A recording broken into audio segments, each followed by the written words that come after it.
Hey, this is the first makeup review for Kiss and Tell Cosmetics that will be video based. You get to see me.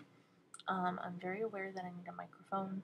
I don't have one yet, so I apologize if the audio is kind of low. You might want to just turn the volume up. But we are starting today with Maybelline Dream Mousse Blush in Pink Frosting number 10. I've never used a cream blush before, and I was kind of excited to try it. Right away, it's a very bright pink. Hopefully you can see that. And I'm a little concerned about how that would show up on my face because I have a lot of red. It's very smooth and creamy, and it's kind of clumpy when you take it out, but it's not a big deal. When you first put it on your skin, it's very bright, but as you blend it, you can kind of control how dark you want it. And you can keep getting lighter and lighter and lighter. You can almost blend it all the way away. You can see there. So, okay, so there's really a lot to say about that. It's smooth and creamy, it's not oily, it feels good on my skin.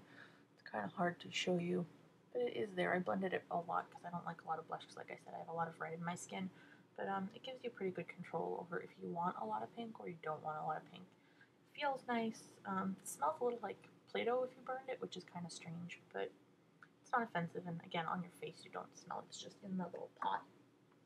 The next thing that I'm wearing currently is I got Milani Runway Eyes Fashion Shadow in Glamour Gems number 5. It's a nice little palette of, you have like a brown, a copper, a gold, and then you have these greens and a white. I did not use the greens today, but I'm going to tell you about the other colors, and another day I'll do the green, be able to tell you about those. It came with, a standard double-ended brush, which I like to use like a MAC brush or something. I don't usually use these. You can use these wet or dry depending how dramatic you want it. I did mine just dry because I didn't want dramatic today. It's daytime. The copper in the pack was really a nice strong color and showed up the same way in there that it should. Then the gold was also very pretty and has nice sparkle to it. The brown, while it looks okay on your finger, wasn't very pigmented, and I had to put on several coats over my eyeshadow base, which brings it out, makes it look better, but I had to apply a lot of it, whereas the gold and the copper kind of just showed up like it should. I put the white right under my brow bone, which you probably can't really see. It's kind of hard, you can see a little bit there. It has a good color to it, it's a nice sparkle. They make these in a couple different color schemes. I really like this one. Like I said, I'm not wearing the green. I'll do those another day, but I'll still show you the two of them right there. They look like they're going to be nice. They have good sparkle and sheen to them. I'm excited to try them, even though I don't usually wear green. The next thing that I got was this Hard Candy Take Me Out liner, and the color is Nugget number 356, and basically it's a glitter liner. A lot of times glitter liners end up just kind of clumpy with glitter smeared everywhere, or no glitter comes out, or it hurts when you're applying it. This actually slid on pretty smooth. The color is kind of subtle. You have to go over a few times, but the glitter does come out. It's probably not going to, you can kind of see it there. It's a little bit hard. But it was fairly easy to apply, and I do have that under my eye, which you probably can't really see. But it is pretty, and I do recommend that. Then the next product that I tried was Maybelline's The Falsies Volume Express Flared in Blackest Black. I wasn't sure what to expect. I don't usually like the drugstore brands for mascaras. I usually use a Chanel, which is my favorite, but I have recently tried a CoverGirl one that was pretty good, so I decided to try this. I like the prospect of false lashes. I love false lashes, but hate putting them on, so I decided to try this. It's got a nice little curved brush. You can see there. The product buildup isn't too bad. The scent is actually really pleasant, which I don't know why I care about that. I'm not sniffing my eyes all day, but I do. When you pull this out, you can feel this little plastic thing in there. It kind of takes off the excess. And then it was actually really easy to apply. It went on smooth. It didn't clump. It didn't stick together. There was nothing negative to say about it. It parted my lashes. I had instant volume and length. I don't know if I'd go as far to say that they look like I have false lashes on, but as far as my thin kind of short eyelashes go, they look really good. It's kind of hard to show. Try, but that's my lashes are usually pretty fine. So that was really exciting to me. I'm so glad to have this, and I will be using it, and I'll definitely be buying more when I run out of it. That was exciting. Next thing I used was a Chanel Paris Precision Lip Definer in Praline Dior.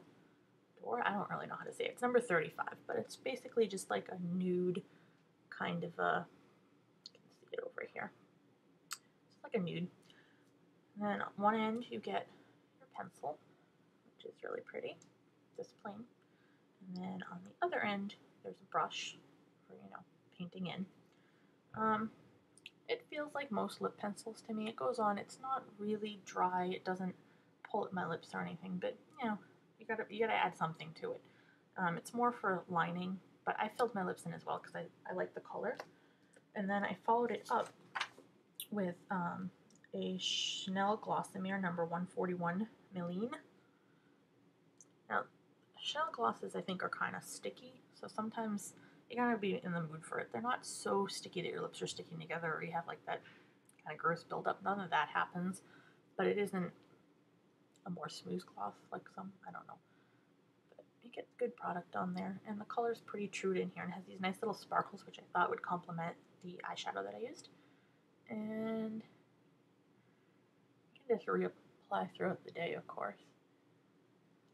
But yeah, it's kind of hard to. Ooh, that's not gonna work. But I really like this one, and I thought it went really well with this. So these two together. I didn't put on any lipstick. I just used the liner and the gloss, and that was enough. And as an end result, you can get this look that I currently have on, which is a nice, I think, summery, peachy, especially if you're a blonde, but you can definitely if you're a brunette too. And that's it. Those are my makeup reviews for today, and I hope to be doing some more web-based reviews like this, where I can tell you about products. I recommend everything that I showed you today, and I picked everything up at Walmart. And I'll tell you the prices too. The Pink Frosting Dream Mousse by Maybelline was $6, which there's a pretty good amount in there, so that's not so bad. Then the Milani Runway Eyes was really cheap if you consider you're getting 6 different shadows. I mean, it's a thin strip, but this will still last a good amount of time. And it was $8, so that's really a steal. Then we have the Hard Candy Take Me Out Liner, which was $5, but it probably will last a long time just because it's glitter and you wouldn't be wearing that every day, so that's really not so bad either for a liner. The Falsies, I think, were a fantastic price at $6. This is a pretty big tube, so this should last a while, although I plan to use it a lot, so maybe not, but at $6, a set of false lashes can cost $6, and that's only 1 or 2 uses because you can't really clean them perfectly. Now, for splurges, the Chanel lip pencil is $29. I think a good lip product, or even eyeshadow or whatever, if it's something that's going to be really good, is worth it. So, I mean, again, it'll last a while. Then we have the Glossomer, which again is a little bit expensive. It's $28.50. I think it's kind of funny that that's less than the pencil. Doesn't really make sense to me, but whatever. These do last a long time. I have them in several colors, and they're totally worth it. I do suggest buying these if you want to splurge a little bit. They have a much better sparkle, good shine. They kind of give up, they don't plump your lips, but they kind of give the illusion that your lips are bigger, so it's a really good investment. You can skip the lipstick, like I said, so that saves you a step too. So those are my reviews, and hopefully they'll help you out. I love to try new things. I know a lot of people don't like to take the risk or waste the money, but luckily I'm crazy enough to do that, so that's why I'm trying to help you out. So hopefully you enjoyed this review, and I will be doing more. Thank you from Kiss and Tell Cosmetic Review.